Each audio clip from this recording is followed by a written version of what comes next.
Une nuit sans lune au-dessus du golfe Persique.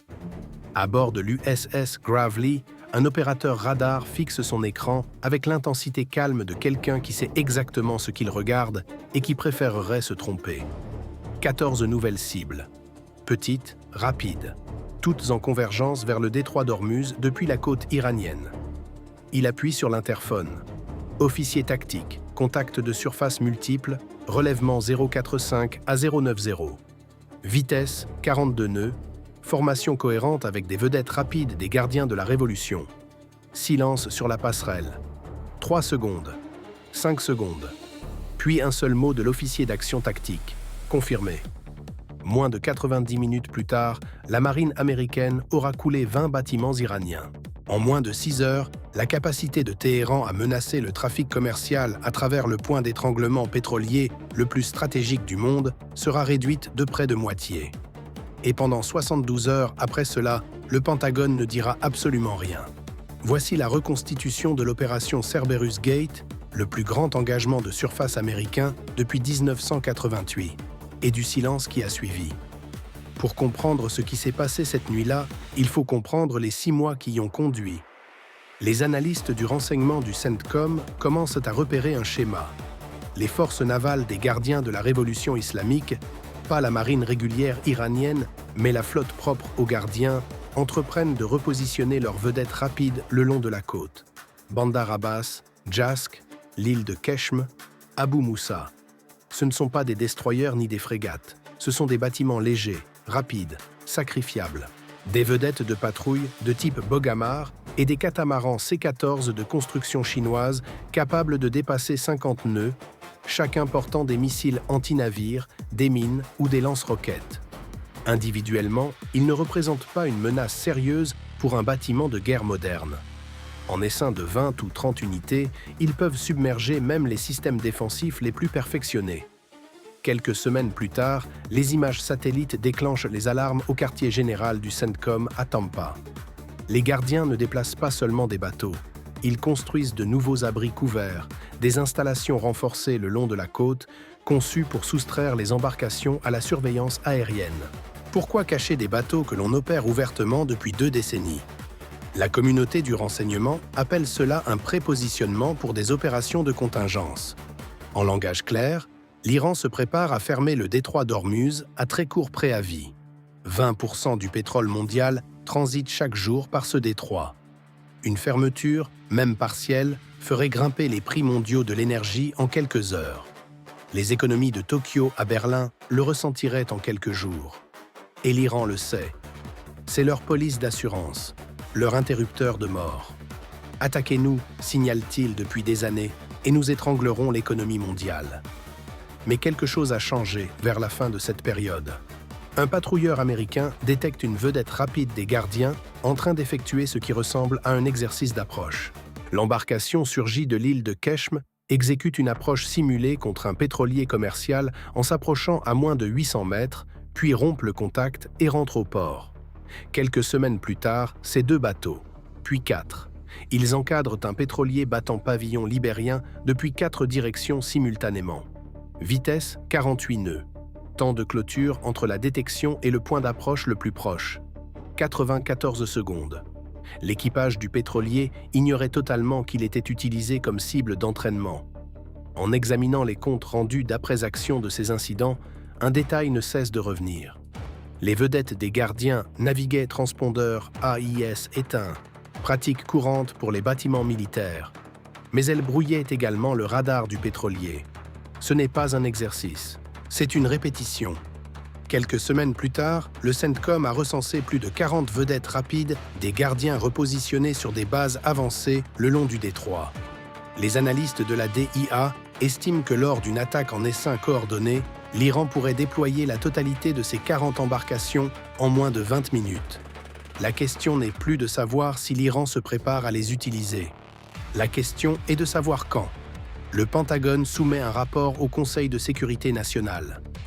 Le directeur de la CIA présente des images satellites, des renseignements d'origine électromagnétique et un rapport de renseignement humain en provenance d'une source infiltrée au sein du quartier général de la marine des gardiens à Bandar Abbas. Le message de la source est simple. Des ordres ont été rédigés pour l'opération FATR, une fermeture totale du détroit d'Ormuz à l'aide d'essaims de vedettes rapides, de mines navales et de batteries côtières de missiles anti-navires. L'opération n'est pas imminente, mais elle est approuvée. Il ne lui manque qu'un déclencheur. La discussion au sein du Conseil de sécurité nationale dure 4 heures. 3 options sont sur la table. Première option, la dissuasion renforcée. Déployer davantage de bâtiments dans le Golfe, montrer sa force. Signaler que toute attaque contre le trafic commercial se heurtera à une réponse écrasante. Deuxième option, l'engagement diplomatique. Des communications discrètes via Oman. Menacer d'une escalade des sanctions. Tenter de ramener l'Iran à la raison. Troisième option, la frappe préemptive. Détruire la flotte de vedettes rapides avant qu'elle puisse se déployer. Anéantir la capacité des gardiens à fermer le détroit avant qu'ils aient la possibilité d'essayer. La première option, c'est ce que les États-Unis font depuis des décennies. Davantage de bâtiments, davantage de patrouilles, davantage de présence. Ça fonctionne jusqu'au jour où ça ne fonctionne plus. La deuxième exige que l'Iran croie que Washington est prêt à faire usage de la force. Après des années de réponses mesurées aux provocations des gardiens, pétroliers saisis, bâtiments de guerre harcelés, drones abattus suivis de retenues, le calcul de Téhéran a évolué. Il croit que Washington parlera. Il ne croit pas que Washington tirera. La troisième option, c'est celle que personne ne veut formuler à voix haute. Parce que des frappes préemptives contre les forces militaires d'un État souverain en l'absence d'un conflit armé actif entraînent des conséquences qui dépassent largement le cadre tactique. Retombées diplomatiques, contestation juridique, risque de guerre totale. Le débat se poursuit à huis clos. Pendant ce temps, les gardiens continuent de s'entraîner. 8 vedettes rapides conduisent un exercice coordonné dans la partie orientale du détroit. Cette fois, elles ne pratiquent plus seulement des approches. Elles déploient dans des mines factices, des dispositifs flottants destinés à simuler la pose de mines navales dans les voies de navigation. La 5e flotte américaine observe via satellite, via drone, via périscope de sous-marins. Et pour la première fois, un sous-marin de classe Virginia enregistre les signatures acoustiques des vedettes des gardiens à courte portée. Bruit de moteur, cavitation des hélices, fréquence radio. Tout ce qui est nécessaire pour identifier et traquer ces embarcations en temps réel, par n'importe quelle météo, de jour comme de nuit. Ces données parviennent directement au CENTCOM et transforment la planification opérationnelle. Parce que la marine américaine ne sait plus seulement où se trouvaient les bateaux. Elle sait à quoi ressemble chacun d'eux. Puis vient le déclencheur. Une vedette rapide des gardiens tire une rafale d'avertissement depuis une mitrailleuse de 12,7 mm à travers l'étrave du MV Coral Strand, un chimiquier appartenant à des armateurs japonais en transit dans le détroit. Pas de victimes, pas de dégâts. Mais le message est sans équivoque. L'Iran est prêt à passer de la répétition à l'action. Tokyo dépose une protestation formelle. Les primes d'assurance pour la navigation dans le Golfe grimpent de 18% du jour au lendemain. Lloyd's of London publie un avis de risque de guerre. Le président autorise le CENTCOM à exécuter l'opération Cerberus Gate, une frappe préemptive contre les forces navales des gardiens de la Révolution, leurs vedettes rapides et leurs infrastructures de soutien le long de la côte iranienne. L'objectif, détruire la flotte avant qu'elle puisse se déployer pour l'opération FAT. L'opération est classifiée au plus haut niveau. Moins de 60 personnes dans l'ensemble du gouvernement américain savent qu'elle est en cours.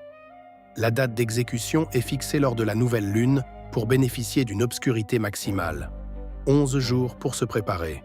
Le CENTCOM assemble le dispositif de frappe, le groupe aéronaval 8, dirigé par l'USS Harry S. Truman, avec l'aile aérienne de la marine numéro 1 embarquée. 44 F/A-18E/F, Super Hornets, 5E à 18G, Growler dédiés à la guerre électronique et des appareils E-2D Hawkeye de surveillance aéroportée. L'escadron de destroyers 28, composé de 4 destroyers lance-missiles de classe Harley Burke, l'USS Gravely, l'USS Jason Dunham, l'USS Nitz et un 4e bâtiment de la même série, chacun équipé de jusqu'à 96 cellules de lancement vertical chargées d'un mélange de missiles de défense aérienne SM-6, de missiles de croisière Tomahawk et d'intercepteurs ESSM. Et sous la surface, 2 sous-marins d'attaque rapide de classe Virginia, portant entre eux 24 Tomahawks supplémentaires. Le plan s'articule autour de 3 phases. Première phase, la suppression électronique. Les Growler EA-18G brouillent les réseaux radars et de communication côtiers iraniens, aveuglant les batteries côtières de missiles anti-navires. Deuxième phase, les frappes Tomahawk. Les sous-marins et les destroyers lancent des missiles de croisière contre les abris renforcés pour bateaux, les dépôts de carburant et les installations de commandement et de contrôle. Troisième phase, l'engagement de surface. Les Super Hornets et les systèmes d'artillerie des destroyers détruisent toute embarcation des gardiens qui tentent de sortir des installations survivantes. L'objectif est total, éliminer la capacité de frappe rapide de l'Iran dans le détroit d'Ormuz en une seule nuit. 4 jours avant l'exécution, un problème surgit. Des interceptions de la NSA indiquent que les gardiens ont commencé à faire tourner leurs embarcations entre les abris selon un calendrier irrégulier. Les données de ciblage compilées par le CENTCOM sont désormais partiellement obsolètes. 3 des 12 abris confirmés pourraient être vides la nuit de la frappe. Les planificateurs sont face à un choix: retarder l'opération pour reconstituer le tableau des cibles ou accepter que certains bateaux puissent échapper à la première vague. Ils acceptent le risque. Un délai signifie davantage de répétitions pour les gardiens. Plus de chances que l'opération soit éventée. Plus de temps pour l'Iran de disperser encore davantage ses actifs. La frappe est maintenue. La nuit précédant l'opération, l'USS Harry S. Truman rejoint sa position de lancement dans le golfe d'Oman, au sud du détroit. Le porte-avions maintient le contrôle total des émissions électroniques. Pas de radar, pas de radio. Il est invisible au système de surveillance iranien. Les destroyers prennent position dans la partie centrale du golfe Persique, répartis sur une ligne de 50 milles nautiques. Ils sont suffisamment proches de la côte iranienne pour que leurs canons de 5 pouces atteignent les abris les plus proches. Suffisamment proches pour que les radars côtiers des gardiens les détectent. C'est délibéré. Les destroyers sont des appâts. Le CENTCOM veut que les gardiens se concentrent sur eux, qu'ils dirigent leur attention vers la menace de surface, car le vrai premier coup viendra d'en dessous et du ciel, des directions que les gardiens ne surveillent pas. À 1h du matin, les Growlers décollent du pont du Truman. 4 appareils grimpent à 40 000 pieds, puis virent cap au nord, vers la côte iranienne. Leurs nacelles de brouillage de nouvelle génération commencent à émettre sur l'ensemble du spectre électromagnétique. Les radars de surveillance côtière iraniens qui suivent les destroyers américains commencent à voir des fantômes, de faux échos, des contacts illusoires. En 12 minutes, 3 stations radar iraniennes le long de la côte tombent hors ligne. Leurs opérateurs supposent une défaillance technique. Ils entament les procédures de redémarrage. Ils ne les termineront pas à temps. À 1h15, le premier Tomahawk est tiré par un sous-marin, suivi des destroyers en surface. 47 missiles de croisière Tomahawk, des variantes Block 5, sont lancés dans une fenêtre de 6 minutes. Ils volent à 500 nœuds en rasant la surface de la mer à une quinzaine de mètres de hauteur. Les premières frappes touchent leur cible environ 9 à 14 minutes après le lancement. L'annexe navale de Bandar Abbas. 3 abris renforcés se désintègrent. Des explosions secondaires provenant des réserves de carburant et de munitions illuminent le littoral. Le souffle est visible à plus de 30 km. La base avancée de Jasc. 2 abris détruits. L'un s'avère vide, les embarcations ont été déplacées 48 heures plus tôt. Une lacune du renseignement qui sera débattue pendant des semaines. L'île de Keshm, 4 Tomahawks frappent simultanément les hangars à bateaux des gardiens. Les images satellites capturées 90 secondes plus tard montrent 7 vedettes rapides en flammes à leurs amarres. L'île d'Abu Moussa. 2 missiles frappent un dépôt de missiles dissimulé. Les explosions secondaires durent 11 minutes. Les gardiens comprennent ce qui se passe. Des appels d'urgence inondent aussi les fréquences militaires iraniennes. Les ordres parviennent à chaque vedette rapide, encore en état de naviguer. Appareiller immédiatement, attaquer tout bâtiment américain à portée. C'est exactement ce que le CENTCOM avait anticipé, et exactement ce que les Super Hornets attendent. Les premières embarcations des gardiens émergent d'un abri survivant. 3 catamarans C-14 naviguant sans lumière, accélérant à vitesse maximale. Leurs équipages savent qu'ils foncent vers un combat. Ils ne savent pas ce qui les attend au-dessus d'eux. 2 FA-18. Super Hornets acquièrent les bateaux sur infrarouge à une distance de 30 km. Chaque pilote emporte 4 armes planantes à autodirecteur infrarouge d'une portée de 25 km. Le premier Super Hornet lâche 2 munitions. Le second en lâche une. Les bateaux ne voient rien venir. 3 armes, 3 destructions. Durée totale entre la détection et la destruction, 41 secondes. Que feriez-vous si vous étiez le commandant de ces vedettes des gardiens? Vous recevez l'ordre d'appareiller dans l'obscurité totale, en sachant que vos bases sont détruites derrière vous, sans aucune image radar de ce qui vous attend. Obéissez-vous aux ordres ou refusez-vous? 16 équipages des gardiens ont obéi cette nuit-là. Chacun d'eux a perdu son embarcation. La plupart ont perdu la vie. Entre 1h30 et 4h du matin, l'opération se déroule méthodiquement. Les Super Hornets effectuent des rotations continues, couvrant le détroit et la côte iranienne, engageant chaque bâtiment des gardiens qui tentent de sortir. Les destroyers engagent les embarcations qui s'aventurent dans la partie centrale du Golfe. Des Tomahawks lancés depuis les sous-marins frappent une deuxième vague de cibles, dépôts de carburant et relais de communication qui ont survécu à la première frappe. À 2h30 du matin, 20 vedettes rapides des gardiens ont été confirmées détruites. 3 autres sont immobilisées, en flammes. 6 à 8 restent dans des abris qui n'ont pas été ciblés ou qui ont résisté aux frappes. L'opération dépasse les projections. Le CENTCOM avait planifié un taux de destruction de 70%. Il approche les 85. Puis, à 2h47, tout manque de s'effondrer. L'USS Gravely opère à 57 km de l'île de Keshm. Depuis près de 90 minutes, il suit de multiples contacts de surface et fournit des données de ciblage aux Super Hornets. Son radar détecte 2 objets se déplaçant très rapidement. Relèvement 035, vitesse 600 nœuds, altitude rasant la mer, distance 35 km. Des missiles anti-navires entrants. L'officier d'action tactique dispose de 11 secondes pour classifier la menace avant que le système Aegis ne réclame une décision d'engagement. 2 missiles anti-navires entrants. Profil cohérent avec une variante C-802. Relèvement constant, distance décroissante. Évaluation hostile. Le C-802. Le missile anti-navire de fabrication chinoise que l'Iran déploie le long de ses côtes depuis plus d'une décennie. Portée 139 km. Ogive 165 kg d'explosifs. Vitesse terminale. Mach 0,9. C'est l'arme qui a frappé la corvette israélienne Itzer INS Anit lors d'un précédent conflit. Elle avait failli couler un bâtiment de guerre moderne.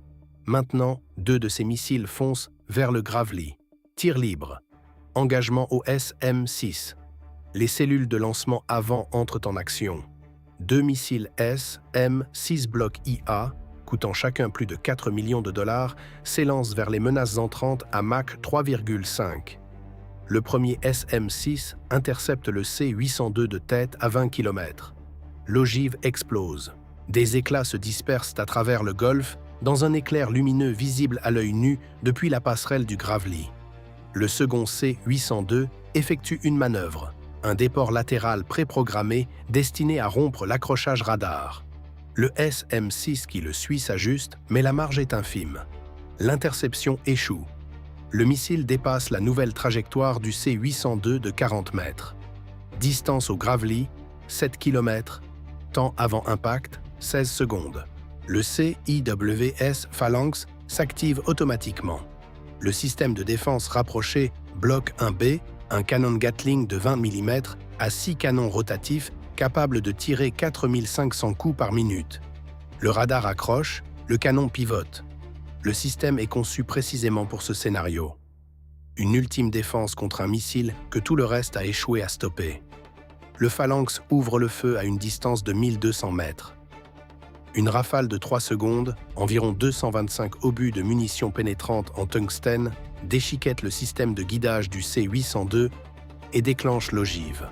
À 1200 mètres du bâtiment, la détonation de proximité projette des éclats à la surface de l'océan. Une onde de pression frappe la superstructure du Gravely. Les hublots de la passerelle bâbord se brisent. 2 marins sur le pont extérieur sont légèrement blessés par des débris en vol. La suite de guerre électronique du bâtiment est momentanément saturée par l'impulsion électromagnétique de la détonation toute proche. Un détail du rapport de dommages reste particulièrement frappant. L'impact d'éclat le plus proche a été retrouvé fiché dans le mât avant du bâtiment, 7 mètres au-dessus de la passerelle. Si ce C-802 avait explosé 50 mètres plus près, le Gravely aurait encaissé un impact direct sur son centre d'information de combat. 50 mètres, à Mach 0,9, c'est moins d'un dixième de seconde. La commandante du Gravely prend une décision. Elle continue la mission. Les équipes de contrôle des avaries dégagent les débris de la passerelle. La suite de guerre électronique est redémarrée. En 14 minutes, le Gravely est de retour à son poste, pistant de nouveaux contacts. Cette décision, rester dans le combat avec un bâtiment endommagé, des hublots brisés et des marins blessés, sera plus tard citée comme le moment déterminant de l'opération. Mais elle a également suscité un débat âpre au sein du commandement naval. Était-ce du courage ou de la témérité? Si une seconde salve avait suivi, la capacité de guerre électronique dégradée du Gravely n'aurait peut-être pas permis de la détecter à temps. Les tirs de C-802 provenaient d'un lanceur mobile sur l'île de Keshme, un lanceur qui ne figurait pas dans la base de données de ciblage du CENTCOM.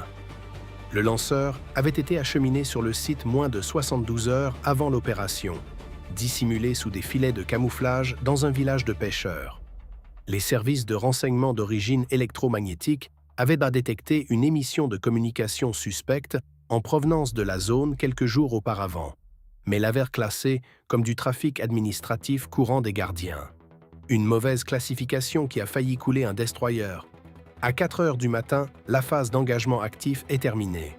Le CENTCOM conduit l'évaluation des dommages via satellite, drone et observation par périscope de sous-marin.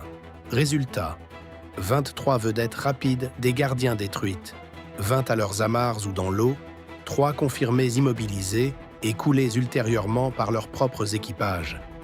4 abris renforcés détruits, 2 dépôts de carburant éliminés, une installation de commandement et de contrôle à Bandar Abbas mise hors service, la capacité de frappe rapide des gardiens dans le détroit d'Ormuz réduite d'environ 40%, leur aptitude à exécuter l'opération FAT, la fermeture totale du détroit qu'ils avaient répétée pendant des mois, effectivement neutralisée. Pertes américaines, 0 bâtiment coulé, 0 aéronef perdu, 2 marins blessés à bord du Gravely, un Tomahawk qui a dysfonctionné et s'est écrasé dans le Golfe sans exploser, récupéré par un destroyer américain avant que les forces iraniennes puissent l'atteindre. Et puis, le silence. Pendant 72 heures, le Pentagone ne dit rien. Pas de conférence de presse, pas de communiqué, pas de briefing informel. Les canaux habituels, qui fuient habituellement comme des passoires, se taisent. Mais le monde remarque. Le trafic commercial dans le Golfe signale d'immenses champs de débris. Des équipages de pétroliers photographient des épaves en flammes le long de la côte iranienne. Les médias d'État iraniens diffusent des images d'installations détruites, mais attribuent initialement les dégâts à un accident industriel. Chaque service de renseignement naval de la planète se démène pour comprendre. La Royal Navy dépêche un bâtiment vers le détroit pour une patrouille de routine, c'est-à-dire pour collecter du renseignement. La marine française réoriente un aéronef de surveillance. La marine de l'APL envoie un navire de collecte électronique depuis sa base à Djibouti. Tout le monde sait que quelque chose s'est passé. Personne ne peut confirmer exactement quoi. Le secrétaire à la Défense tient une conférence de presse. Il confirme que les forces américaines ont conduit des opérations défensives contre des actifs des forces navales des gardiens de la Révolution qui représentaient une menace imminente pour la liberté de navigation et le commerce international. Il ne fournit aucun détail opérationnel, aucun bilan, aucune chronologie. Il répond à 3 questions et quitte le podium. L'exécution tactique était conforme au manuel. Ce qui est plus intéressant, c'est le silence délibéré de 72 heures. Alors que les images satellites et les réseaux sociaux se propagent plus vite que n'importe quel service de communication, le Pentagone a choisi de ne rien dire et de laisser le vide se remplir de confusion.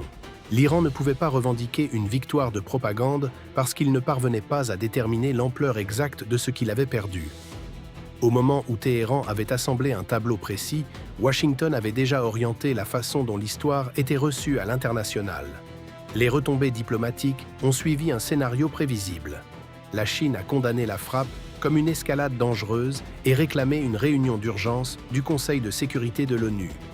La Russie a soutenu la demande d'enquête internationale de Téhéran. Mais en coulisses, ni Pékin ni Moscou n'ont offert à l'Iran ce dont il avait réellement besoin, une garantie militaire. La réponse de l'Iran a été mesurée.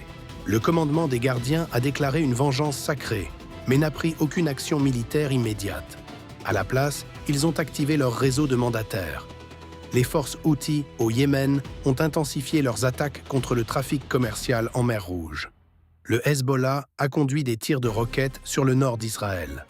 Des milices irakiennes ont lancé des drones contre des bases américaines en Syrie et en Irak. La réponse asymétrique, doctrine iranienne classique. Quand on ne peut pas frapper le poing, on frappe les doigts. Le Congrès a réclamé des briefings.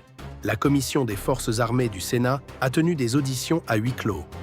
Plusieurs membres ont remis en question l'autorité légale d'une frappe préemptive en l'absence d'une attaque armée contre des forces ou des citoyens américains. Le débat juridique est toujours en cours. Sur le plan opérationnel, la marine a tiré 3 enseignements de Cerberus Gate. Premier enseignement, les lanceurs mobiles côtiers de missiles constituent la menace la plus dangereuse dans l'environnement littoral. Les tirs de C-802 qui ont failli toucher le Gravely provenaient d'un lanceur qui n'existait pas dans la base de données du renseignement 72 heures auparavant. Le CENTCOM a depuis lors doublé la couverture ISR de la côte iranienne, avec une surveillance continue par drone actualisée toutes les 4 heures. Deuxième enseignement, le Phalanx CIWS a sauvé le Gravely, mais à une distance qui n'aurait jamais dû être nécessaire. L'échec du SM-6 contre le second C-802 fait l'objet d'une enquête. L'analyse préliminaire suggère que la manœuvre d'évitement du missile s'est produite à l'intérieur de l'enveloppe d'engagement minimum du SM-6 pour les manœuvres terminales. Une mise à jour logicielle est en cours de développement. Troisième enseignement, la flotte de vedettes rapides des gardiens était une menace connue depuis des décennies. Les États-Unis avaient simulé des centaines de fois un affrontement contre elle. Mais les simulations supposaient toujours un scénario réactif. L'Iran attaque en premier, les États-Unis ripostent. Personne n'avait sérieusement planifié une frappe préemptive contre la flotte avant son déploiement. Cerberus Gate a réécrit le manuel. L'Iran a déjà commencé à reconstituer ses forces. Des images satellites prises dans les semaines suivant l'opération montrent de nouvelles constructions à Bandar Abbas et à Jasq. Des cargos chinois ont été photographiés en train de décharger du matériel en caisse à Bandar Abbas, probablement des catamarans C-14 de remplacement ou des composants. Le détroit est calme aujourd'hui. La navigation se déroule librement. Les primes d'assurance ont chuté. Le marché pétrolier s'est stabilisé en 1 semaine après la confirmation par le Pentagone. Mais le calme n'est pas la même chose que la sécurité. L'Iran conserve ses batteries côtières de missiles anti-navires. Ces mines navales sont toujours là, des milliers d'entre elles, stockées dans des installations qui n'ont pas été ciblées lors de Cerberus Gate parce qu'élargir les objectifs au stock de mines aurait doublé l'empreinte de l'opération et augmenté le risque d'escalade. Les mines sont toujours là. Les lanceurs aussi. Et l'intention également. Mais quelque chose a changé cette nuit-là, qui ne peut pas être défait. La commandante Torres a reçu la Navy Cross pour ses actions à bord du Gravely. Les 2 marins blessés ont repris leurs fonctions en moins d'1 semaine. L'USS Gravely a effectué des réparations temporaires en mer, puis a rejoint Bahreïn pour une restauration complète. Il a retrouvé un statut opérationnel quelques semaines plus tard. Le lanceur mobile sur l'île de Keshm, qui avait tiré les C-802, a été détruit 17 heures après l'engagement initial par une frappe d'un drone MQ-9 Reaper. L'équipage avait déjà abandonné le site. Il reste une question qu'aucun rapport d'après-action n'aborde. Les gardiens savaient qu'une confrontation avec les États-Unis était possible. Ils avaient passé des mois à s'y préparer. Et pourtant leur réponse, des bateaux individuels appareillant dans l'obscurité totale, sans coordination, sans couverture aérienne, sans soutien de guerre électronique, était presque suicidaire. Soit le commandement et le contrôle des gardiens s'est effondré si rapidement que les commandants individuels agissaient sur des ordres permanents sans aucune connaissance actualisée de la situation. Soit ces équipages savaient exactement dans quoi ils s'embarquaient et y sont allés quand même. Je ne sais pas laquelle de ces 2 réponses est la plus troublante. l'opération Cerberus Gate a atteint son objectif tactique. La capacité de l'Iran à fermer le détroit d'Ormuz a été dégradée de 40% en 9 heures. La liberté de navigation a été préservée. Aucun Américain n'a perdu la vie. Mais le détroit ne fait que 17 milles nautiques à son point le plus étroit. Chaque jour, 60 pétroliers le franchissent. Et maintenant, les deux camps savent quelque chose qu'ils ne savaient pas avant cette nuit-là. Ils savent ce qui se passe quand le feu commence.